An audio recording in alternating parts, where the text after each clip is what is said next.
Hello everyone, welcome back to our YouTube channel जिसमें आज हम डिस्कस करेंगे दो इम्पोर्टेंट टॉपिक्स। पहला तो ये कि क्या जीएसटी आर 9 की डेट एक्चुअली में एक्सटेंड हुई है या फिर वो र्यूमर ही चल रहा है मार्केट में। साथ ही बहुत इम्पोर्टेंट चीज़ है कि आजकल हमारे जीएसटी नोटिस आ रहे हैं regarding reversal of ITC under section 16।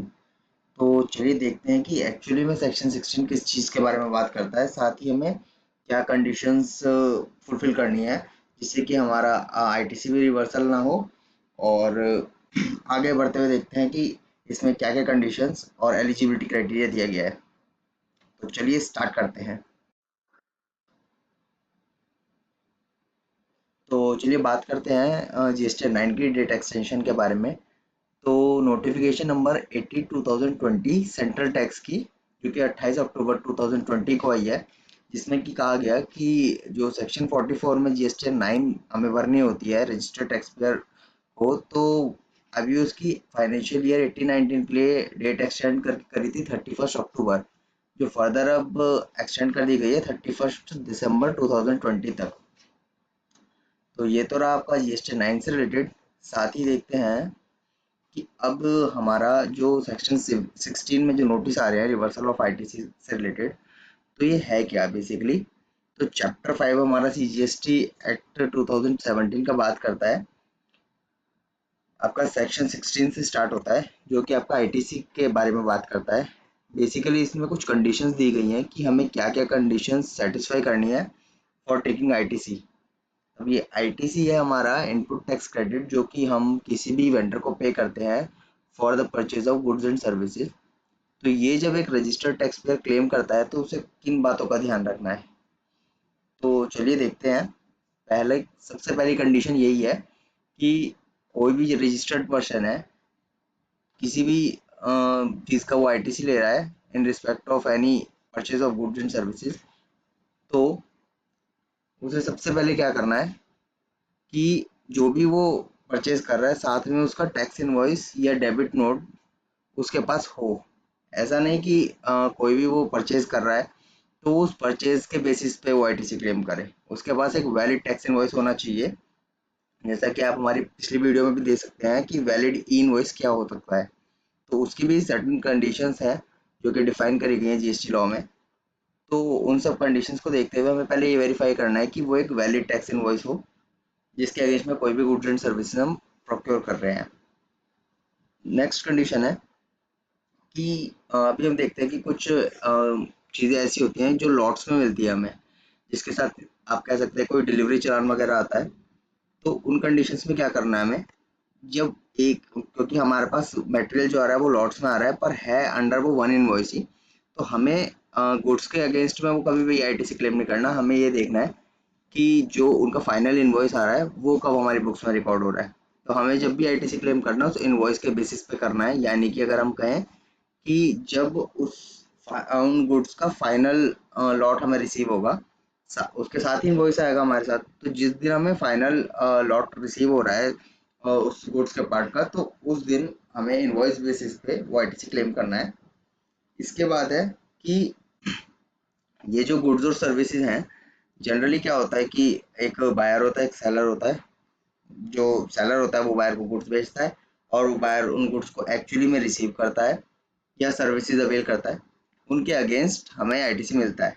तो हमारी पहली कंडीशन हुई कि हमें टैक्स इनवॉइस होना चाहिए हमारे पास, और लास्ट जो लॉट आएगा गुड्स का उसके अगेंस्ट जो टैक्स इनवॉइस आएगा हमें उसके अगेंस्ट ही आईटीसी क्लेम करना है। साथ में वो गुड्स और सर्विसेज हमें एक्चुअली में रिसीव हुए हों। इसके साथ ही इसमें एक और सेक्शन है हमारा section 10 subsection 1 subsection B of IGST act, जो बेसिकली क्या कहता है कि जैसे हम देखते हैं कि एक तो नॉर्मल अभी हमने बात करी जिसमें एक बायर होता है एक सेलर होता है और उनके बीच में ट्रांजैक्शन होती है। साथ ही एक होता है हमारा एक सेलर होता है और उसमें दो पार्टीज इन्वॉल्व होती हैं, बिल टू पार्टी एक शिप टू पार्टी।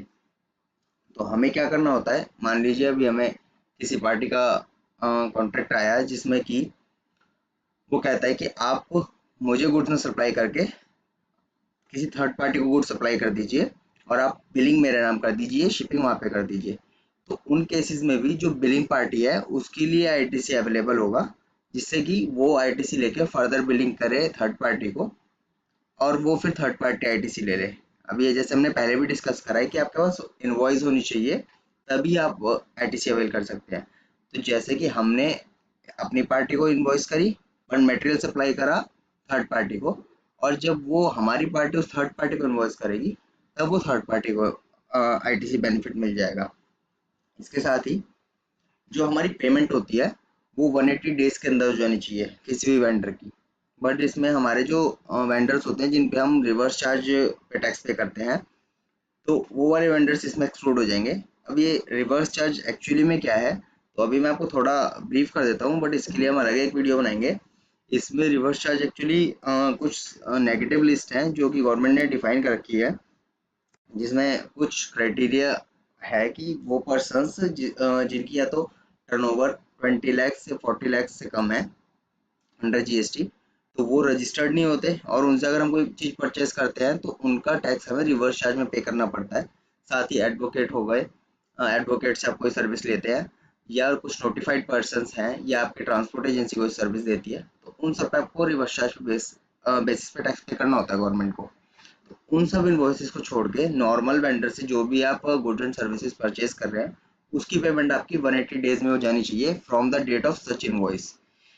और साथ में उसमें देखना है कि आपकी नेट वैल्यू की पेमेंट तो हो रही है, साथ में टैक्स की पेमेंट भी हो जानी चाहिए। ऐसा नहीं कि आप टैक्स पेमेंट तो कर नहीं रहे और नेट की पेमेंट के साथ ही आप उस इनवॉइस का फुल आईटीसी क्लेम कर रहे हैं। तो आपको ये इंश्योर करना है कि आपकी टोटल इनवॉइस वैल्यू की पेमेंट हो जानी चाहिए।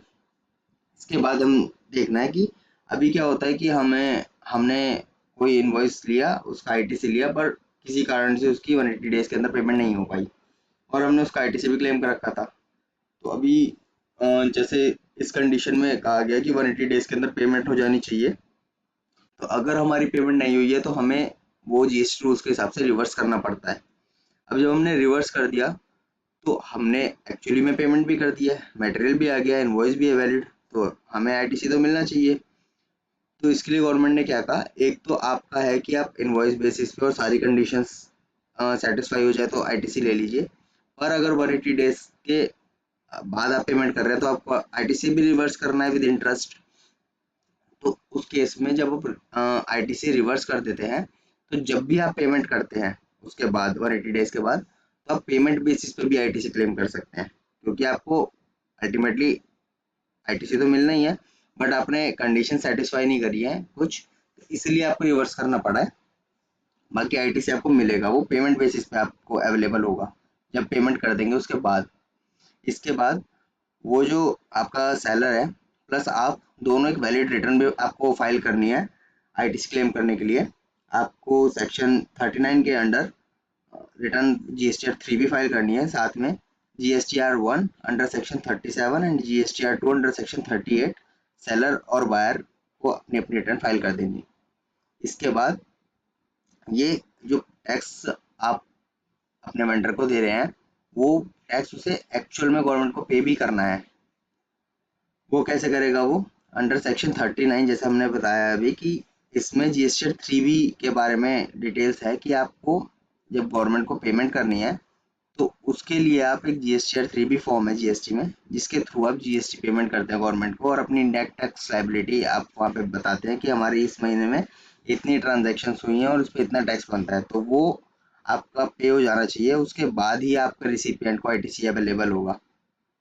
इसके बाद आपको किसी भी चीज़ का आईटीसी नहीं मिलेगा अगर आपने कोई भी कैपिटल गुड्स या प्लांट एंड मशीनरी की कॉस्ट पे आपने बुक करी अपने बुक्स में, और उसके टैक्स कंपोनेंट पे भी आपने डेप्रिसिएशन क्लेम कर लिया है। यानी कि अगर मैं सिंपल वर्ड्स में कहूँ कि आपने कोई प्लांट एंड मशीनरी खरीदी और लेट सपोज वो 100 रुपीज़ की थी, जिसमें 90 रुपीज़ की उसकी कॉस्ट थी प्लस 10 रुपीज़ उसमें जीएसटी था, तो आपने अपनी बुक्स में 100 रुपीज़ की रिकॉर्ड करी वो, और आपने उस पर डेप्रिसिएशन क्लेम कर लिया 100 पे। तो अब आपको वो वहाँ पे भी आपने डेप्रिसिएशन क्लेम कर लिया, और यहाँ पे भी अगर आप जीएसटी बेनिफिट लेंगे उसका, तो आपको वो इनएलिजिबल आईटीसी बन जाएगा और आपको रिवर्स करना पड़ेगा with interest. So better is कि आप पहले ये देख लें कि आप जो बुक्स में रिकॉर्ड कर रहे हैं वो कॉस्ट ही रिकॉर्ड करें, और अगर आपको जीएसटी में क्लेम लेना है तो आप उसका टैक्स कंपोनेंट रिकॉर्ड ना करें। या फिर अगर आपको जीएसटी में क्लेम नहीं लेना तो आप फुल वैल्यू से रिकॉर्ड करो, डेप्रिसिएशन के थ्रू आप इनकम टैक्स में क्लेम ले लो। इसके बाद कि अभी हम देखते हैं कि बहुत बार ये होता है कि वेंडर का पुराना इनवॉइस होता है और हमें ये कन्फ्यूज़न रहता है कि अब हम इसे 1 साल बाद या 2 साल बाद या 3 साल बाद रिकॉर्ड कर सकते हैं और इसका बेनिफिट क्या हमें मिलेगा। तो इसके लिए मैं आपको बहुत अच्छे से क्लियर कर दूं कि जीएसटी लॉ में सेक्शन 16 में ही इसके बारे में दिया गया है कि कोई भी आपका फाइनेंशियल ईयर का आईटीसी आप क्लेम कर सकते हैं नेक्स्ट ईयर के अप टू सितंबर मंथ तक। मतलब कि अगर आप फाइनेंशियल ईयर 1920 की बात करें तो 1920 के रिलेटेड आप कोई भी आईटीसी क्लेम कर सकते थे अप टू सितंबर 20। मीन्स कि जो सितंबर 20 की जीएसटी 3 भी जाएगी 20 अक्टूबर तक आप कोई भी आईटीसी क्लेम कर सकते हो फाइनेंशियल ईयर 1920 का। दैट मीन्स कि सितंबर 2020 तक वो आपके सारे इनवॉइसेस रिकॉर्ड हो जाने चाहिए बुक्स में, सो दैट आप 20 अक्टूबर को उसका क्लेम ले सकें। इसके बाद एक छोटी सी ट्रिक है ये याद रखने की कि कैसे हम अपने आईटीसी को देख सकते हैं कि ये हमारे लिए एलिजिबल है और हम इसे ले सकते हैं, क्योंकि बहुत सारी कंडीशंस हैं तो आप बार बार कंफ्यूज ना हो, इसलिए एक छोटी सी ट्रिक बनाई है मैंने जिसमें कि कोई भी अगर आप नॉन एग्जेम्प्टेड गुड्स लेते हैं तो उसका आईटीसी आपको मिलेगा, उसके साथ आपका वैलिड इनवॉइस आता है, आपको गुड्स भी एक्चुअली रिसीव होते हैं और उसकी फिर आप पेमेंट विद इन 180 डेज कर देते हैं। आपका वेंडर और आप दोनों वैलिड रिटर्न फाइल करते हैं, दैट इज जीएसटीआर 3B, और मतलब गवर्नमेंट को अल्टीमेटली पेमेंट चला जाता है। साथ में इसकी मैक्सिमम प्रेस्क्राइब जो टाइम लिमिट है जो भी हम पहले डिस्कस करी, that is up to September of next financial year, और वो ब्लॉक्ड क्रेडिट की लिस्ट में नहीं आना चाहिए वो आईटीसी। अब ये ब्लॉक्ड क्रेडिट क्या है, तो इसके लिए हम एक अलग वीडियो बनाएंगे। सेक्शन 17 एक इसका रेफरेंस दे देता हूँ। सेक्शन 17 में ब्लॉक्ड क्रेडिट दिया गया है, जिसमें कंडीशंस बताई गई है कि आप किन किन आइटम्स पे आप क्रेडिट अवेल नहीं कर सकते रजिस्टर्ड पर्सन होने के बाद भी।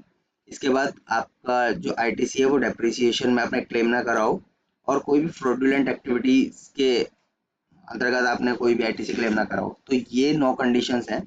इन 9 कंडीशंस को फुलफिल करके आप कोई भी आईटीसी क्लेम कर सकते हैं। इसके बाद हम यही देखते हैं कि जैसे हमने अभी डिस्कस करा है पूरा प्रोविजन, तो इसमें क्या है, अभी जो नोटिस आ रहे हैं वो ये है कि आपका अगर वेंडर भी कोई 3B फाइल नहीं कर रहा तो गवर्नमेंट क्या कर रही है कि जो बंदा एक्चुअली में परचेज कर रहा है उस सप्लायर से गुड, तो पहले गवर्नमेंट जैसे उसे तो टैक्स से मतलब है अपना, उसे अगर टैक्स नहीं मिला तो वो आपको क्लेम नहीं देगी।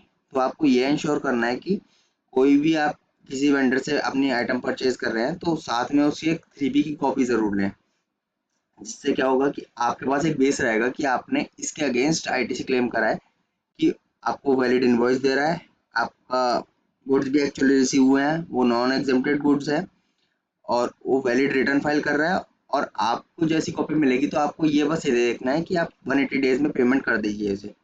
जैसी आपकी ये सब बेसिक कंडीशंस फॉलो होंगी तो आप आईटीसी के लिए एलिजिबल हो जाएंगे। तो बेसिकली मेरा कहने का मतलब यही है कि आप ये देख के करें जिससे आपकी आगे फ्यूचर में कोई भी लाइबिलिटी ना निकले और गवर्नमेंट के पास कोई भी ऐसा मतलब रीज़न ना हो कि वो आपका आईटीसी रिवर्स करा सके। तो हमें बस ये ध्यान रखना है कि आपका वेंडर भी वैलिड रिटर्न फाइल कर रहा हो और आप भी वैलिड रिटर्न फाइल कर रहे हो।